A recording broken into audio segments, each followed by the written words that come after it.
Good morning. Welcome to the Rise for Peace virtual breakfast. We're so glad you're here. I'm Annette Lance Simmons, Executive Director of the Center for Conflict Resolution in Kansas City. As I listened to the music and watched the images, all kinds of emotions and thoughts came to mind. It's easy for us to focus on what divides us in our nation and in Kansas City. But what we're going to do today is inspire some hope. We'll be doing that by sharing stories about a philosophy most of us can agree on. People need safety. People need acknowledgement and participation, for their voice to be heard and included in things that affect them. People need to be treated fairly, equitably, and with dignity. People need to be able to heal from traumatic events and participate in processes that don't cause further trauma. Hope comes when we see some positive shifts going on in our city. Hope comes when we see the changes people make in their lives, turning away from violence and towards peaceful solutions. Hope comes when we can be part of the solution. As you learn more about our work at CCR, consider supporting the work we do by sharing a gift on our website or our Facebook page. In our brief time together this morning, we're going to hear from several leaders in our community whose organizations are key collaborators with the Center for Conflict Resolution. You'll also get an insider perspective from a few of our staff members who each day come face to face with situations that have the potential to go very wrong, but instead are transformed toward peaceful outcomes.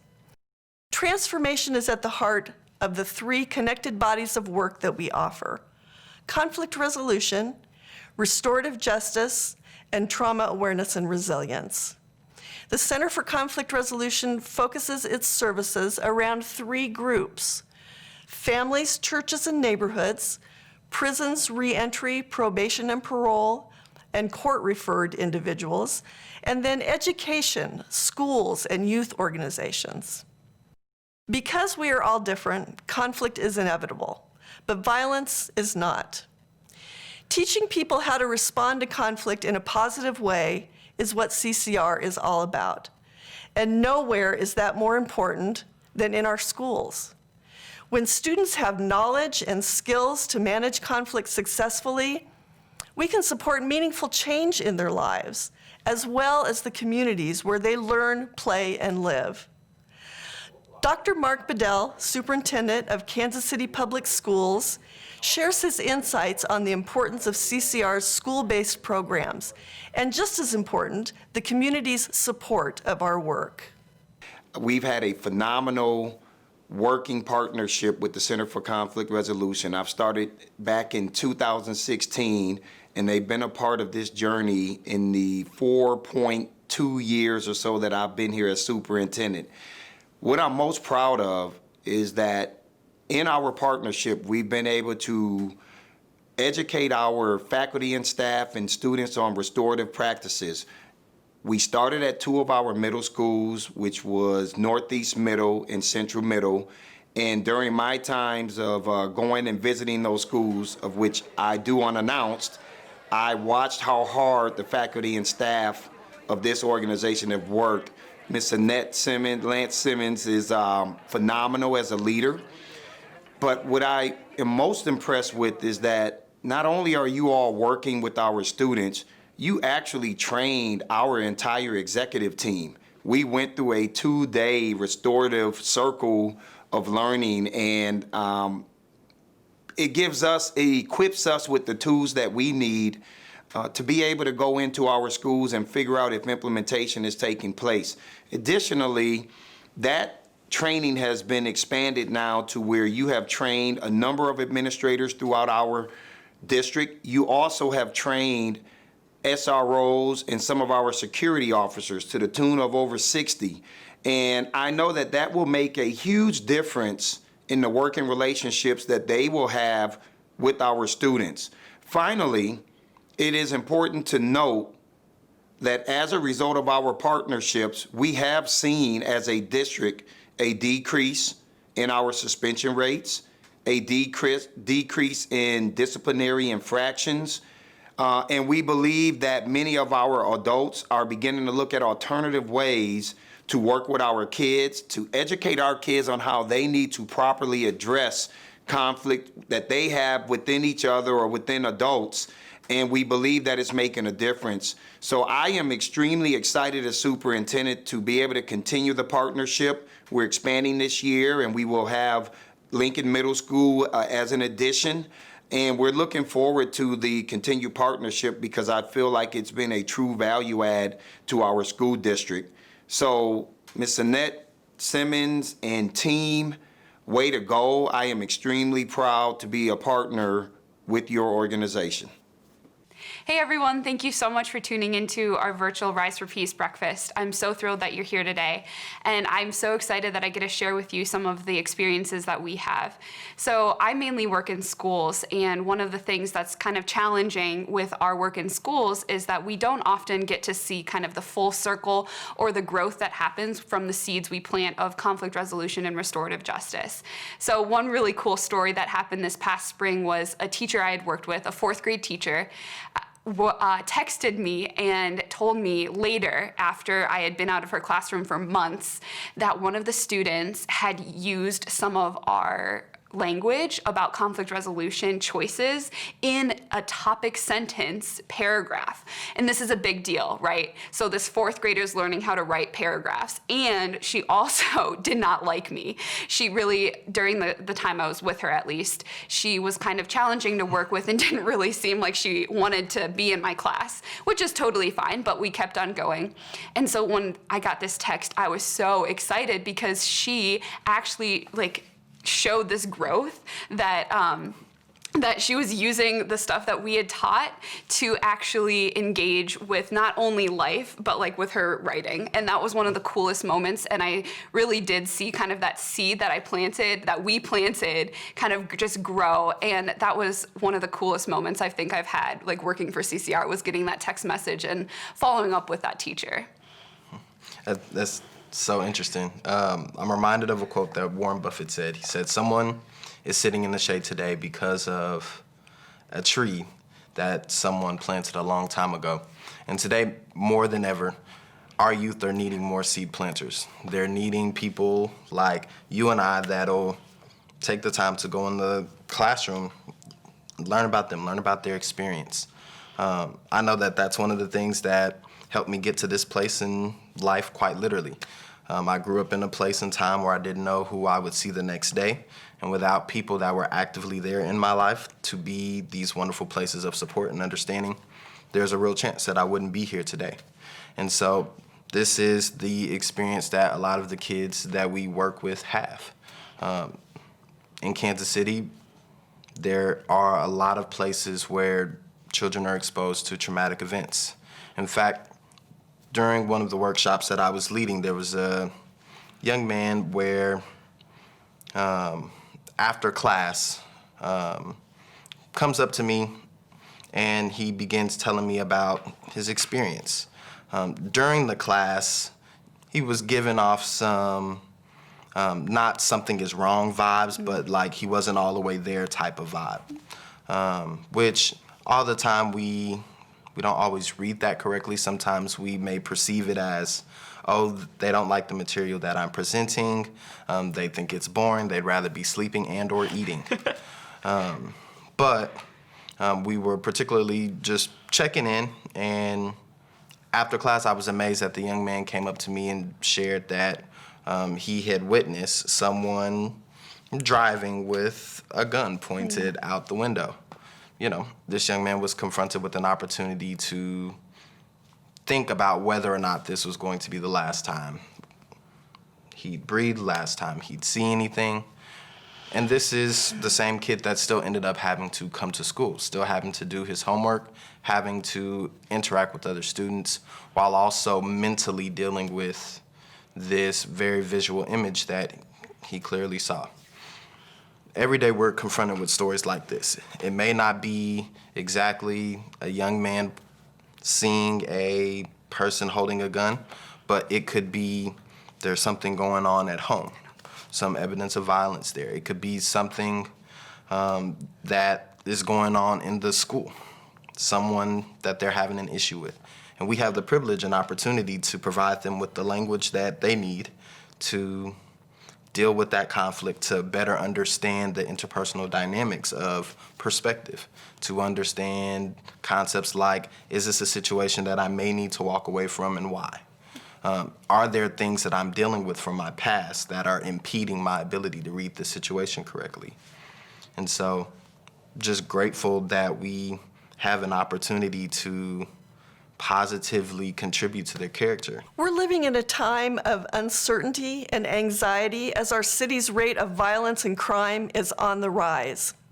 Did you know that the #1 known cause for homicide is arguments? Sadly, the inability to manage conflict too often results in tragedy. At CCR, we partner with our judicial and corrections systems to work directly with both people who have harmed others and with people who have been harmed. These programs give us opportunity to offer alternatives to violence through restorative practices. People learn new skills for conflict so that retaliation is not the first response to violence. If you step right outside the door, we all have the same goal. So the benefit I got was learning about restorative justice as we kind of bootstrapped that together to make it work throughout my time in the prosecutor's office. And what I learned from victims in particular is how much more satisfied they felt about the process and how much more comfortable they felt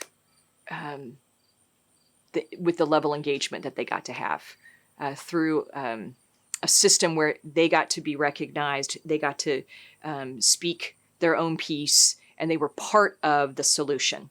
You know, I kind of self-taught, myself how to make this work, how to do it. But I think it lends a lot more credibility to have someone outside of the system, helping us put this together in a way that's good for all parties. So not just the expertise level, but even getting out of the courthouse and being away from, that system itself just allows for a lot more flexibility and a lot more opportunity to address real problems. Because I've seen in victims the power of forgiveness that I find remarkable and stunning, that they're able to give it. Some people can't, but some people can. And I've seen in offenders, the willingness to look at their own conduct, to look at the harm that they have caused, and to really lean into correcting that. The Kansas City Reentry Center is a minimum level prison located down in the West Bottoms, and it's kind of unique because our focus is on reentry. All the guys there are within 15 months of being released on supervision. So not only are they being released, but they're really being released to the Kansas City metro area. So these are local men coming back to the community within 15 months. So we're really trying to focus and give them the tools to put in their tool belt to be successful when they get out. The classes have been coming in there. They're very well received by the men. They really enjoy the classes. It's kind of an outlet for them to talk, the circle discussions. They learn a lot of different things, and not just about themselves, but about others. They talk a lot about dignity, conflict, the community. Before they can lead other people or help others, they have to help themselves. So some of those things they don't always realize about themselves. So through those classes, they're learning about themselves, and what we found is, you start to see a little swagger in them, a little bit of pride that, hey, I've got some positive things going that I didn't realize, it's not all bad. I do have some positive things to contribute to the community, whether it's a prison community or when they get out to the community. And I just really think it's a valuable program because these guys are gonna be our neighbors, We want them to feel like, hey, they're worth it. You can do these things, and you can be a leader in here. You can be a leader in your community. The things they're learning are things that will help them for the rest of their life. It's not just something that is isolated to learn in prison that they can only use. They can use it in their personal life. They can use it at their job. They can use it family, friends. These are things that are going to be valuable for them for the rest of their lives. Luane, one of our participants, said these classes saved his life by helping him deal with issues that had plagued him for years.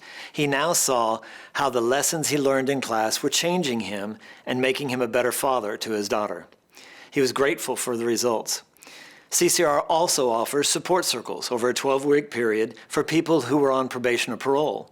These support circles bring together participants, their parole officers, and organizations in the community that offer reentry services to create a network of support for those in transition. Dana King, a parole officer who helped organize the support circles, talked about CCR's work, saying they do amazing work with our clients each and every week. One of these service providers was also impressed with how the support circles brought everyone together in one place to address the client's needs. One of the clients said the class on trauma and anger allowed her to think about issues she had dealt with separately, but had never seen the connection between the trauma she endured and the anger she expressed. This insight was a revelation to her in dealing with her anger issues.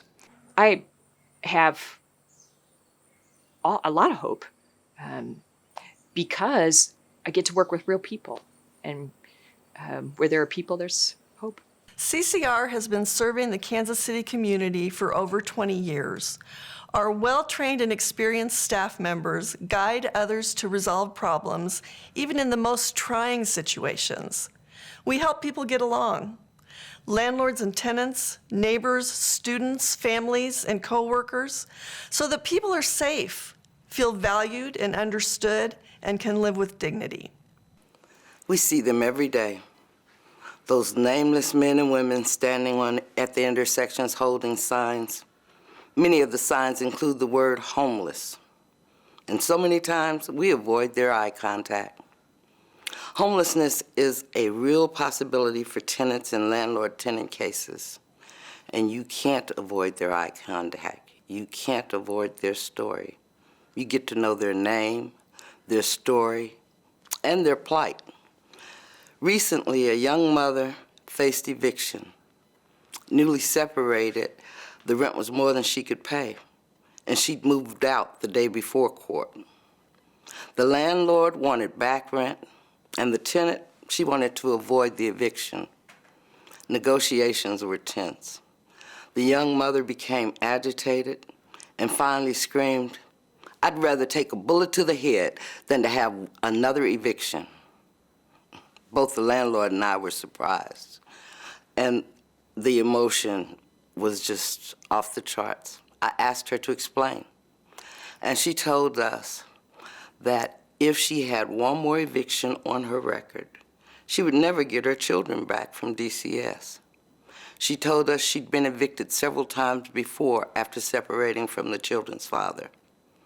One more eviction would cause her to permanently lose the children. It was a lot to absorb. And after a long pause, the landlord said, "I guess I should just be happy I have my property back." After another pause, she said, "I'm just going to dismiss the case." The young mother exploded in tears and thanked her for saving her life. It stuck with me. Now when I approach an intersection where the people are standing with signs, I don't stare, but I don't avoid eye contact either. I love the work we do at CCR. Hi there, I'm Quinton Lucas, the mayor of Kansas City. I wanted to say thank you all for your support of the Center for Conflict Resolution.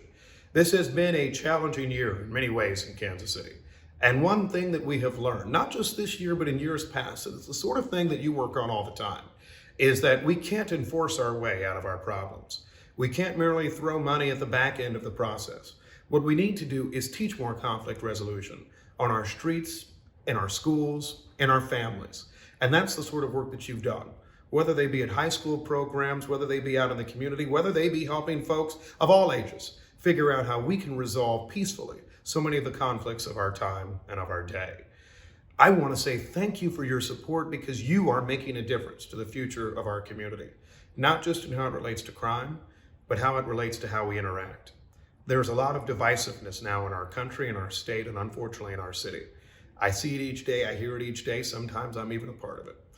I thank you for what you do to say that things can change. Things can change for the positive. And your lessons and your mentorship have meant so much to me and have meant so much to our city. On behalf of Kansas Cityans and indeed an entire region, I say thank you so much. God bless you and keep up the great work. Hi, my name is Rick Ciro. I'm an attorney with the Ciro Smith Dixon Law Firm here in Kansas City and a member of the Board of Directors for the Center for Conflict Resolution. I've been on the board for over 10 years now, and the reason I'm so passionate for this organization is they just work. They do wonderful things for this community. Great leadership, great staff, great mission. Thank you all for spending your morning with us, and we hope and trust that your time has been well spent as you've learned more about the vital role CCR plays in the life of our community. As you and your family continue to persevere and hopefully thrive in these difficult times, a time of unparalleled divisiveness in our cities and nation, we hope you will look to CCR as a resource and also as a source of hope. If we could be of any assistance to you, your family, or organization in any way, we hope you'll reach out to us. Likewise, if you've been inspired by the work CCR is doing to build a peaceful and safer Kansas City, I hope you will show your support by sharing a gift today to personally invest in our mission. You will find links to our donations page on our social media channels or by visiting our website, ccrkc.org. I know for many of us these are tough times, but please be as generous as possible, knowing you are helping CCR continue to provide vital services where they are most needed, especially among the 60% of people we serve who can become trapped in that cycle of violence that harms so many families and communities. Thanks again for your generous support. I know that there are hundreds of people who have tuned in to this event. And it's unfortunate that we aren't able to all meet in person. I remember the banquet last year and having an opportunity to offer remarks and just the passion that I saw in many of the participants who were there that day. It is important that we continue this partnership, that we are able to properly fund expansion of services from the Center for Conflict Resolution. And any and everything that you all can do to support this organization, in my opinion, will be a significant value add to this community. We will be able to provide more services across this school system and also across those organizations that reside within the boundaries of the Kansas City Public School District. And our ultimate goal, everybody, is just to have healthy communities across this city. And if we can do that, then that's when we begin to truly shape the future of Kansas City, to make it a city that truly embraces all, but a city that's safe for all, because we've worked with developing our youngsters and how they need to properly conduct themselves when they run into conflict. So thank you. I'm grateful to all of our guests today and hope their stories have given you new hope and confidence in the work that we do. Whether this is your first encounter with CCR or if you're a longtime friend, we welcome your involvement. I also invite you to go to our website, shown here, to learn more about CCR's history and successes. Thank you again for joining us today. Your presence and your support is important to CCR.